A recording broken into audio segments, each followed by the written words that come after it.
নমস্কার বন্ধুরা, আমার চ্যানেলে তোমাদের সবাইকে স্বাগত জানাই। আজকে দেখো কি নিয়ে এসেছি। এটাকে সবাই আমোদি মাছ বলে, আমাদের মধ্যে না চট্টগ্রামেরা কি বলে বলতো, আমরা চাটগাইয়া, আর এটাকে উলুয়া মাছ বলে। আমি নাম উলুয়া মাছটাই আমোদি মাছ। হ্যাঁ, উলুয়া মাছটাই আমোদি মাছ। প্রথম আমি তো আমার বাপের বাড়ি আসলে ঢাকা, এখানে এসে চট্টগ্রামে বিয়ে হয়েছে। তা আমি প্রথম দেখছি এই মাছ, আমি কোনোদিন খাইনি। বলছি না, আমি এখানে এসে সব শিখেছি। তো আমার শাশুড়ি মাকে যখন জিজ্ঞাসা করলাম, বলছে এটাকে কেউ কেউ আমুদি মাছ বলে, কেউ উলুয়া মাছ বলে, আমরা উলুয়া মাছ বলি। লাল লাল বেশ ভালো দেখতে পাচ্ছি। তো চলো শুরু করা যাক। একদম ছোট্ট পদ্ধতি, মানে বসাবে এই ফাঁকিবাজি রান্না যেটা বলি আমি, সেটাই শুরু না হতেই শেষ। মানে শুধু যে যেভাবে দেখাবো তোমরা যদি ফলো করো, হাজবেন্ডকে বলবে বসো টেবিলে, 5 মিনিটে আমি তোমার পাতে দিয়ে দিচ্ছি, এইরকম একটা রেসিপি। তো চলো শুরু করা। দেখো এখানে মাছগুলো নিয়ে নিয়েছি, এর মধ্যে এক এক করে দিতে থাকছি। কি কি দিচ্ছি দেখো। প্রথমে নিয়েছি আদা 1 টুকরো, আর এরকম বড় বড় রসুন আছে বলে 3 কোয়া নিয়েছি। তো এটাকে গ্রেট করে দিয়ে দেবো। রোদও দিয়েছে আজকে। হ্যাঁ, রসুনটাকে একইভাবে এরকম ভাবে কুড়িয়ে দেবো। সামুদ্রিক মাছ তো একটু রসুন দিলে ভালো লাগে, রসুন ছাড়া খাওয়া যায় না, এর একটা স্ট্রং ফ্লেভার থাকে, যার জন্য। আচ্ছা, দুটোই দেওয়া হয়ে গেল। এবার দিয়ে দিচ্ছি পেঁয়াজ কুচি। এখানে মিডিয়াম সাইজের 2খানা পেঁয়াজ কুচি নিয়েছি, খুব সুন্দর করে কেটে নিয়েছি, একদম কুচি কুচি করে। আর দিয়ে দিচ্ছি কাঁচা লঙ্কা চেরা, আর দিয়ে দিচ্ছি টমেটো, একটা বড় সাইজের টমেটো। তো সব একসাথে দিয়ে দিচ্ছি। আর এখনই দিয়ে দিচ্ছি ধনেপাতা। একদম সহজ পদ্ধতি। ফাঁকিবাজি রান্না বললাম না, আমি এগুলোকে ফাঁকিবাজি রান্না বলি, কোনো খাটনি নেই।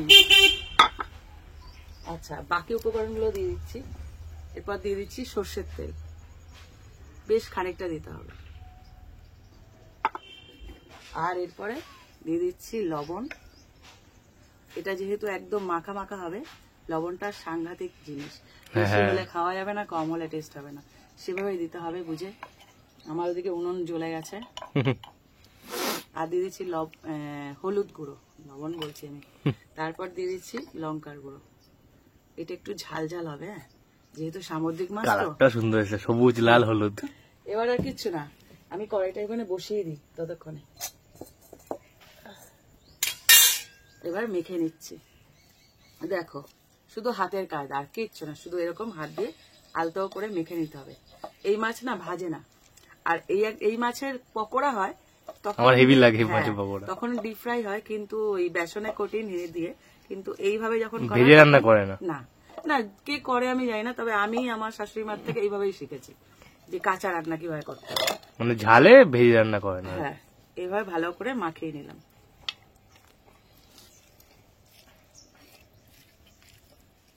উনুনটা ধরে গেছে, কড়াই একদম গরম হয়ে গেছে, দিলেই আওয়াজ হবে ছ্যাপ।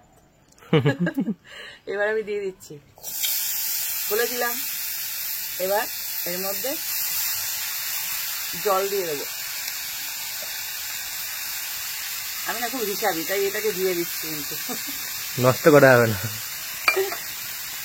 না গো, এর মধ্যে তো সব লেগে আছে, এটা তো দিতেই হবে।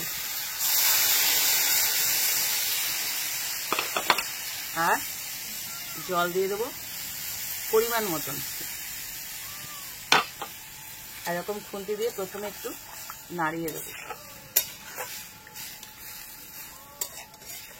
এটা ফুটে উঠলেই একদম দেখো, এটা ঘন হয়ে এসছে, একদম মাখা মাখা ঝোল। তুলে দেখাচ্ছি তোমাদেরকে। বেশি নাড়াচাড়া করলে না ভেঙে যেতে পারে, ওখানে বিয়ের ব্যান্ড পার্টি বাজছে। বিয়ের সিজন ঢুকে গেছে আসলে। হ্যাঁ, বিয়ের ডেট গুলো এরকম আমাদের এখানে বাজে। আমাদের এখানে একটা মানে দুর্গা মন্দির আছে, সেবা কলা, আর কি সেবা কলা ওরা বুঝবে না। একটা দেবী আছে, যেখানে বিয়ে ঠিক হলে সেখানে পুজো দিতে হয়। বাংলাদেশে যারা বাংলাদেশি তারা ভালো বলতে পারবে, বুঝতে পারবে। সেইখানে পুজো দিতে আসে, যার জন্য এত সাউন্ড আসে এখান থেকে। এই দেখো, একদম ঘন হয়ে গেছে, একদম মাছ আর ঝোল একদম গায়ে হয়ে গেছে। তৈরি হয়ে গেল আমুদি মাছের রেসিপিটা। নাম কি? আমুদি মাছের ঝাল। আমুদি মাছের ঝাল। আচ্ছা, এই রেসিপিটা তোমরা ট্রাই করো, আর এখানে ভালো লাগলে একটা লাইক দিয়ে দিও। আর রেসিপিটা ট্রাই করার পর অবশ্যই গরম গরম ভাতে আর বাইরে বসে খাবে, হ্যাঁ। দেখবে। আর আমার গলা পুরো বসা, কিছু মনে করো না, আমার ভয়েস বদলে যাচ্ছে। ভালো লাগলে আমাকে একটা কমেন্ট করো, আর এরকম রেসিপি আরো পেতে আমার চ্যানেলটা সাবস্ক্রাইব করে দিও। এক্ষুনি তুলে নেবো, একদম ছোট পুচকি রেসিপি আজকে ছিল। তো এই দেখো, আমি তুলে দেখিয়ে দিচ্ছি। তেল ছেড়েছে দেখো, কালার দেখো। আহা, মাটির পাত্রে নিচ্ছি তো কালারটা বোঝা যাবে না, এখানে যদি এটা হোয়াইট হতো না বেশি ভালো লাগতো। এই দেখ, এখানেই দেখ না, আহ, কেমন লাগছে। ব্যাপক লাগছে। এই মাছটা খেতে খুব সুন্দর লাগে, হ্যাঁ। কাটা কম তো তার জন্য। কাটা কম না, কাটা বেশি। কাটা কোথায়? মাঝখানে তো একটা মাঝখানে, কাটা। হ্যাঁ মাঝখানে কাটা আছে, কিন্তু খুব টেস্টি। সামুদ্রিক হ্যাঁ। মাছ তো খুব ভালো লাগে। এরকম মাখা মাখা গা মাখা ঝোল হবে।